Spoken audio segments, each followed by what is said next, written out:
Now we are going to start with strategies for industrial development. How are industries going to be developed? So we have key concepts. Like in every topic, there's key concept. You have to know what is industrial development zone. You have to know spatial development initiative and decentralization. So those are the three key concepts that you should know. So let's get right into this video.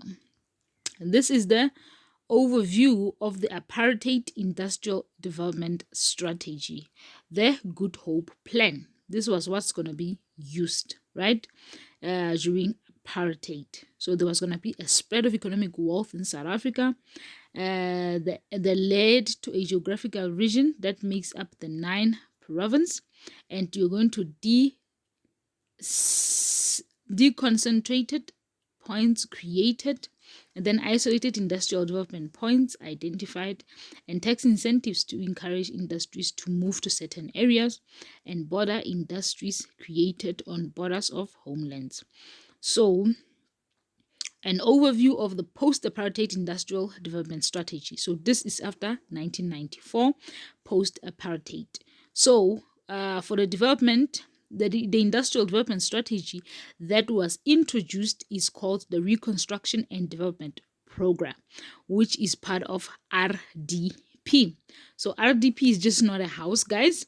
It's an industrial development strategy adopted after apartheid, which is called the Reconstruction and Development Program. So the purpose of RDP was to improve the quality of life, especially Black, colored South Africans who were not privileged. So RDP was aimed on local development and achieve some significant success. So the key development areas for the Reconstruction and Development Policy, RDP, we're looking at developing housing, healthcare services, water, electricity, public works, and land reforms for the previously disadvantaged groups in the country. So that is where the RDP focuses on. It does not only focus on housing, but it also focuses on healthcare, water, electricity, public works, and land reform. So we also have the growth, employment, and redistribution GEAR, which was also adopted as a development policy. So this was an attempt to improve and extend the RDP. So GEAR is an extension of the RDP, does not replace it. So the focus was to ensure people were given jobs, housing, and clean water.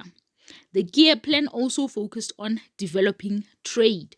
So RDP was about what we see here, and then GEAR also focuses on developing trade, investment, and private enterprise, which is economic development.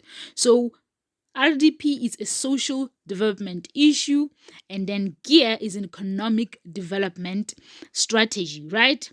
GEAR was successful in attracting foreign investment and increasing demand for South African products. So the GEAR policy was rejected by the trade unions, who favored BEE policy that reduced social expenditure. So the unions didn't like the GEAR policy. Instead, they wanted the BEE, which is Black Economic Empowerment. So we don't focus on every group. Let's try to uplift those who were previously disadvantaged. The Blacks includes Indians and Coloreds. So let's take them up, because GEAR was not focusing on them. So it was generalizing basically, while the previously disadvantaged were not well equipped enough to participate in GEAR. So that's why things like broad-based Black economic empowerment were brought into practice in order to uplift previously disadvantaged people. So know that BEE, Black Economic Empowerment, replaced GEAR. Yes. So the benefits of GEAR was new jobs, improved output, to privatize state-run organizations, use better business procedures, increase investment, encourage trade, and develop infrastructure. That was the strategic. That was the benefit of GEAR as a development strategy. Now we're going to look at other industrial development zones as we have in the previous video. The Saldanha Bay Industrial Development Zone, the IDZ. You should know this in your textbooks. Map showing the location of Saldanha Bay. There it is showing on the map. It's still in South Africa. Factors influencing the location of the Saldanha Bay IDS, because there's availability of an international port for the import and export of goods. You see, it's right at the port. There's a sea there.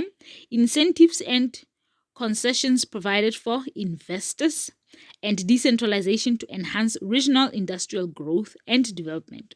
So the IDZ requires domestic goods and services to support the industries located in it. So the main industrial activity at Saldanha Bay, what is the activity that is happening there? What is being sold? What is making it an industrial zone? Is because renewable energy production and manufacturing exist. There is oil supply, base, hub for oil and gas clusters, maritime, shipbuilding and repair cluster, a steel and mineral production and manufacturing cluster. So the factors that favor and hinder the development of the Saldanha Bay.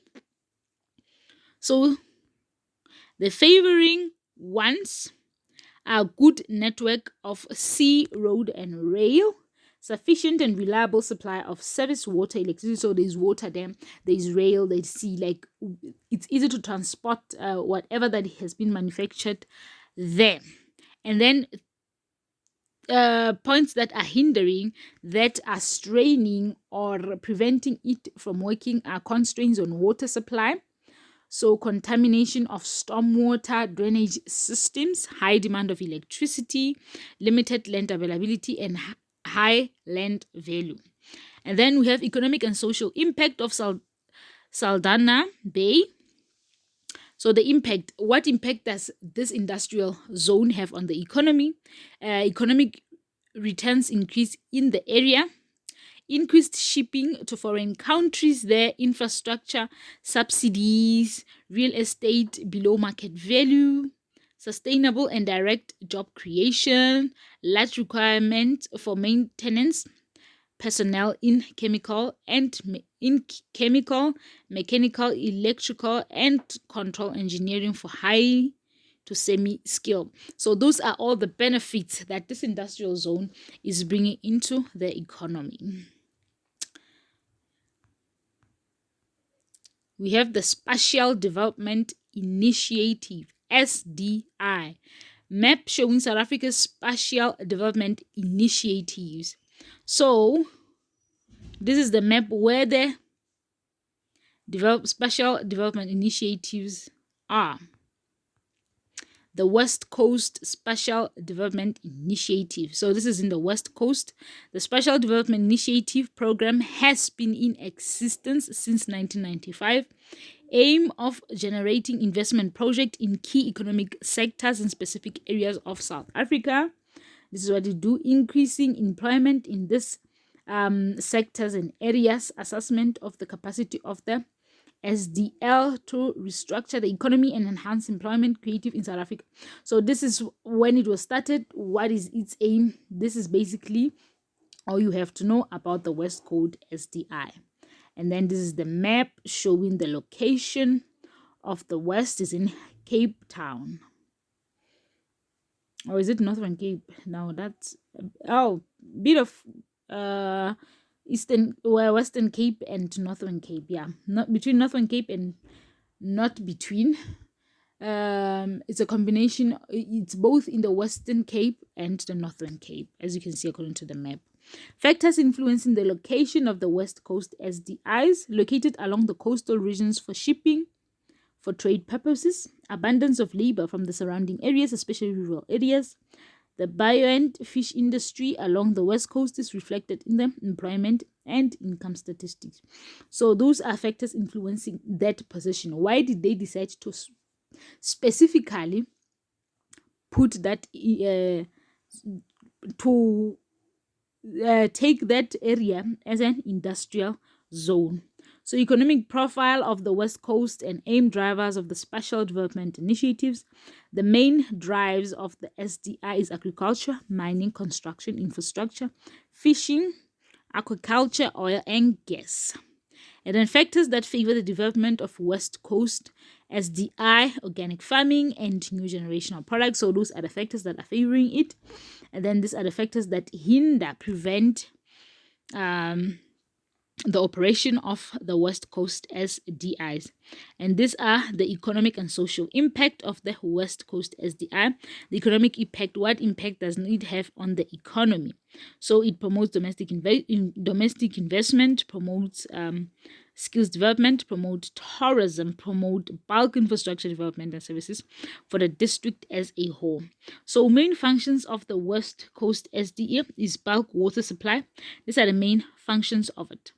Bulk sewage purification works and main sewage disposal, solid waste disposal sites that serves the whole area, building and maintenance of municipal roads, regulation of passenger transport services. So that is the main function of the West Coast SDI. And then we have an autocratic map there showing the special development initiative in the West Coast area, Western Cape. So this is an activity that you can do. Look at that map and answer these questions.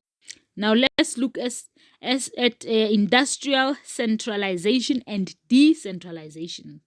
So the reason why, you have to know the reasons why decentralization must occur. There is an uneven spread of financial resources and services in South Africa. The richer are getting richer and the poor are getting poorer.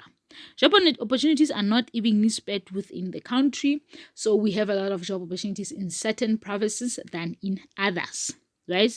So those are reasons why decentralization should occur, because there's just so much inequality which needs decentralization. So we have centralization. What are the advantages and the disadvantages of centralization? Major four industries areas are highly developed. So the advantage of centralizing is that you're able to have a specific, centralized, specialized area. So we're not focusing on a lot of areas, but we're just looking at this one and specializing it and making it a benchmark. So there's a multiplier effect when similar industries cluster. And there's good infrastructure and communication networks are developed and good labor market.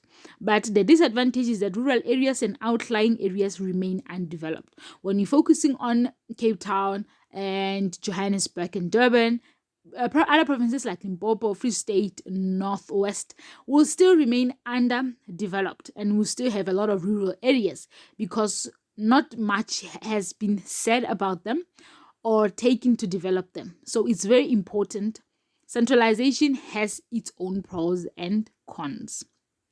Housing shortage in core regions, rural towns decline. It will lead to urbanization. A whole lot of people will migrate from rural areas and go to the cities. So you will see a high number of people leaving their own areas because of centralization. But let's talk about decentralization. Reasons for decentralization. The reason why there has to be decentralization is decentralization may be required by government to stimulate growth in outlying rural areas. So it's very important as government to also make sure that You go into those areas which are very, very, very far in the woods to go and also bring them out, also help them succeed and go forward. Yes. So that is what you have to keep in mind, that by decentralizing everything, you are taking it outside. When you centralize it, you are keeping it here. But decentralizing it is spreading it outside. So it's good for government to decentralize so that everyone in this country must be privileged, given an opportunity for improvement. So, depletion of resources, a lot of resources will deplete when they are not used. Or no, not like that. When a certain group is only the ones using resources, is not good, right? So when everybody has access to them, it's better. And they need to reduce transport costs by going closer to markets, right? So those people in rural areas have to also have access to markets. The effects of decentralization is that job losses may occur when companies close down where they left. If a company says it leaves a certain area to go to another, those people will be left without jobs, but it will be an opportunity to people where the company will now be newly located. And this is a 7.3.2. This is an activity. You can do this activity. Pause the video, do it. So this is the answers for the first activity, and these are the answer for the second one. Now on my next video, I'll be dealing with the tertiary sector.